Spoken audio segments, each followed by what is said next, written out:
नमस्कार, मी डॉक्टर सौरभ पटवर्धन. मी नंदादीप नेत्रालय येथे नेत्रतज्ञ म्हणून काम करतो. आज या व्हिडिओमध्ये आपण माहिती घेणार आहोत, की काही रुग्णांचं आपण दोन्ही डोळ्याचं एकाच दिवशी ऑपरेशन मोतीबिंदूचं करू शकतो. यालाच आम्ही बायलॅटरल सायमल्टेनियस कॅटरॅक्ट सर्जरी असं म्हणतो. तर हे नेमकं काय आहे आणि याचं ऑपरेशन कसं केलं जातं?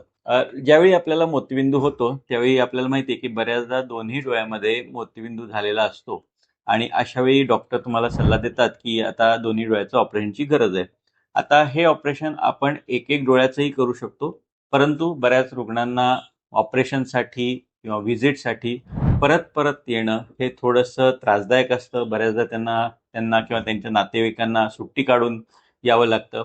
ऑपरेशनच्या व्हिजिट्सला सुद्धा पहिल्या डोळ्याच्या व्हिजिट झाल्यानंतर परत दुसऱ्या डोळ्यासाठी यावे लागतात. औषधं आपल्याला दोन्ही डोळ्याला वेगवेगळ्या पद्धतीनं द्यावे लागू शकतात. तर यामुळे बऱ्याच रुग्णांना याचा एक थोडासा त्रास होत असतो. तर ज्यावेळी तुमचं ऑपरेशन दोन्ही डोळ्यांचं लागणार असतं, त्यावेळी आपण ते एकाच दिवशी करू शकतो. यालाच बायलॅटरल सायमल्टेनियस कॅटरॅक्ट सर्जरी असं म्हटलं जातं. ही ऑपरेशन जे आम्ही करतो दोन्ही डोळ्याचं, त्याच्यामध्ये काही विशिष्ट पद्धती वापरण्यात येते. याच्यासाठी काही गाईडलाईन्स इंटरनॅशनल सोसायटी एक आहे, जी बायलॅटरल सायमल्टेनियस कॅटरॅक्ट सर्जरीच्या विषयीच्या गाईडलाईन्स तयार करते आणि या गाईडलाईननुसार आम्ही रुग्णाचं प्रत्येक डोळ्याचं ऑपरेशन जसे आपण वेगवेगळ्या दिवशी करतो, त्याच पद्धतीनं किंवा त्याच्यापेक्षाही जास्त सुरक्षित पद्धतीनं आम्ही करत असतो. याच्यासाठी ज्या गाईडलाईन्स आहेत, त्यातल्या महत्त्वाची गाईडलाईन अशी आहे, की ज्यावेळी आम्ही एका डोळ्याचं ऑपरेशन करतो, त्यावेळी त्याला लागणारी सर्व यंत्रणा किंवा यंत्रणाच असू दे, तसंच त्याच्यासाठी लागणारी सगळ्या प्रकारची औषधं असू दे, जी ऑपरेशनच्या दरम्यान वापरली जातात, ही सगळी आम्ही दोन्ही डोळ्याला पूर्णपणे वेगवेगळी वापरतो. म्हणजे एका डोळ्याला जर एका कंपनीची किंवा बॅचची औषधं वापरली असतील, तर तीच औषधं आम्ही दुसऱ्या डोळ्याला वापरत नाही. त्याचप्रमाणे जर एका डोळ्याचं ऑपरेशन आम्ही एका मशीनवर आणि एका प्रोबच्या सहाय्याने केलेलं असेल, तर तेच मशीन आम्ही दुसऱ्या डोळ्याला वापरत नाही. ह्याच्यासाठी पूर्णपणे 2 पद्धतीनं आम्ही हे किंवा 2 वेगळ्या यंत्रणांद्वारे हे ऑपरेशन केलं जातं. या सगळ्या गोष्टी केल्या जातात ते रुग्णाच्या डोळ्याची सुरक्षितता वाढवण्यासाठी. याच्यासाठी जी ऑपरेशनमधली सामुग्री आम्ही स्टरलाइज करून वापरतो, ह्याच्यामध्ये सुद्धा त्याच्या गाईडलाईन्स आहेत, की हे स्टरलायझेशन प्रोसेस वेगवेगळ्या सायकलमध्ये किंवा वेगवेगळ्या मशीनच्या सहाय्याने केले जावं. त्याचप्रमाणे त्याचे इंडिकेटर्स हे काटेकोरपणाने पाळले जावेत. आम्ही अर्थातच सगळ्याच रुग्णांसाठी हीच काटेकोरपणाने काळजी घेतलेली असते. परंतु खास करून ज्यांचे दोन्ही डोळ्याचे ऑपरेशन एकाच दिवशी असतात, त्यावेळी ही काळजी अधिक चांगल्या प्रकारे घेतली जाते आणि तसंच मी सांगितलं तसं दोन्ही डोळ्याची जी सामुग्री आहे, जी स्टरलायझेशनसाठी आम्ही यंत्रणा वापरतो, ती दोन्ही डोळ्याला वेगवेगळ्या पद्धतीनं आम्ही करतो.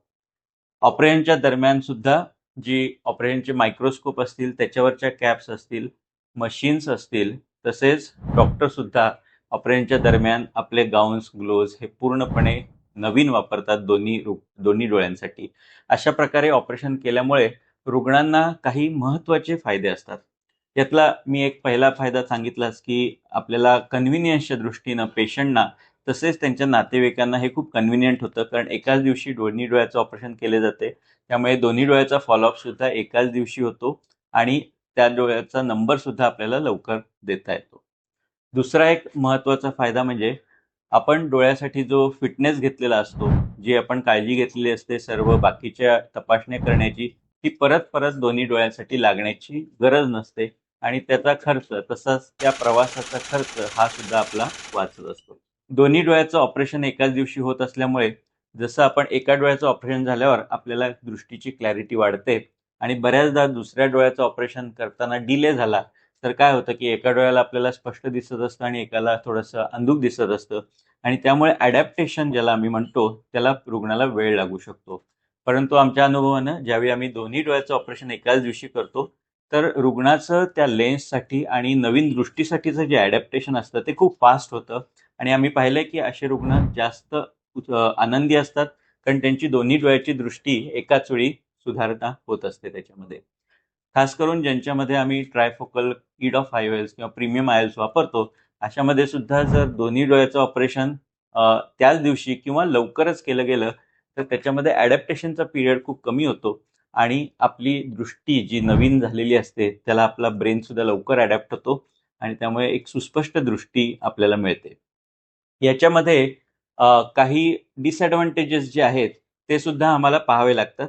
शक्यतो आम्ही अशा रुग्णांमध्ये हे ऑपरेशन करत नाही की ज्यांच्यामध्ये शरीराची स्थिती चांगली नाही, जसं डायबिटीस खूप अनकंट्रोल्ड आहे. अशा वेळी आम्ही बऱ्याचदा रुग्णाला सल्ला देतो की तुम्ही व्यवस्थित सगळं कंट्रोल करून घ्या आणि त्यानंतर आपण याचा विचार करू.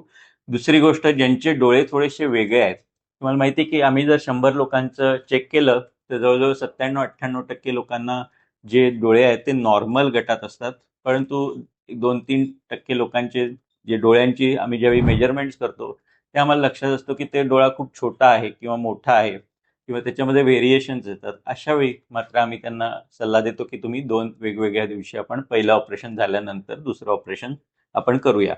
याशिवाय काही रुग्णांना, खास करून ज्यांचे इन्शुरन्स असतील, कॅशलेस क्लेम्स असतील, तर आम्हाला असं लक्षात येतं की इन्शुरन्स कंपन्या किंवा कॅशलेस कंपन्या दोन्ही डोळ्याचं एकाच दिवशी जर ऑपरेशन केलं तर थोडंसं त्यांना डॉक्युमेंटेशनमध्ये काही प्रॉब्लेम येतात. त्यामुळे अशा पेशंटना शक्यतो आम्ही सेम डे ऑपरेशनचा सल्ला देत नाही. परंतु तुम्ही जर या ऑपरेशन दोन्ही डोळ्याचं एकाच दिवशी करण्यास इच्छुक असाल तर जरूर तुम्ही आम्हाला संपर्क करू शकता. जी काही इंटरनॅशनल गाईडलाईन्स बायलॅटरल सायमल्टेनियस सर्जरीची आहेत ती सगळी पाळून आम्ही आमच्या हॉस्पिटलमध्ये हे ऑपरेशन करू शकतो. अर्थात हे ऑपरेशन करण्यासाठी असलेली योग्य यंत्रणा आणि योग्य प्रोटोकॉल्स हॉस्पिटलमध्ये असणं हे अत्यंत महत्त्वाचं आहे आणि त्याच वेळी अशी सुविधा आम्ही रुग्णांना देतो. धन्यवाद.